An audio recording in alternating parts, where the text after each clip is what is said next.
বিসমিল্লাহির রহমানির রহিম। আজকে এই নির্বাচনী জনসভায় উপস্থিত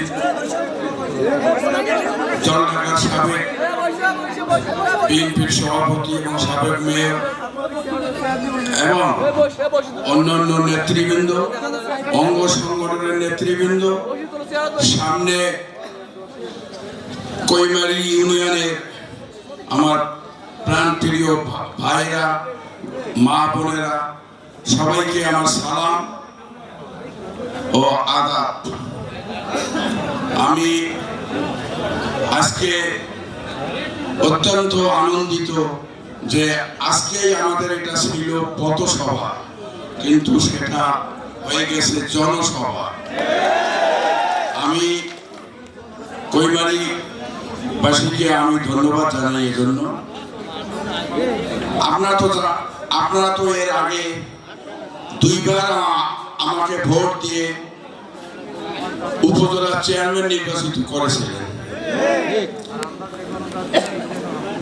এবং আপনাদের তখন একটা গর্ব ছিল যে উপজেলার চেয়ারম্যান আমাদের কৈমারি ইউনিয়নের। এটা তো একটা গর্ব ছিল না? আল্লাহর রহমতে আমি ওই 10 বছর সুনামের সঙ্গে চেয়ারম্যানই করেছি এবং আপনাদের কৈমারিবাসীর ইজ্জত রক্ষা করেছি, যে আমার নামে কোনো হয়তো বদনাম নাই বা কোনো দুর্নীতির অভিযোগ নাই। তাই এটা তো আপনাদেরও সুনাম, যেহেতু আমি কৈমারির সন্তান। তাই আমি বলবো যে আগামী 12 তারিখ নির্বাচন, সংসদ নির্বাচন, এবং সেই সংসদ নির্বাচনের প্রার্থী আমি। আজকে যদি আপনারা এখানে এতক্ষণ যে বক্তব্য শুনেছেন, আমাদের কৈমারি ইউনিয়নের সবচেয়ে বেশি ভোট। এটা আমি গত 2 ইলেকশনেও দেখেছি। আমার কৈমারি ইউনিয়নের ভাইরা, সনাতনী ভাইরা যে ভোট আমাকে দিয়েছিল, সেটা শোধ দিতে ওদের 2টা 3টা 4টা ইউনিয়ন লেগেছে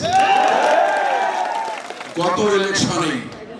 আর এবারে তো আমি আশা করি, যেহেতু এটা পার্লামেন্ট নির্বাচন, আপনারা যে ভোট দিবেন সেই ভোট ওদেরকে পরিশোধ দিতে 4-5টা ইউনিয়ন লাগবে।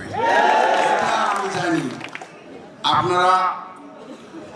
আপনারা কৈমারির মানুষ অত্যন্ত সচেতন। আপনারা সেটা প্রমাণ পেয়েছি আমি গত 2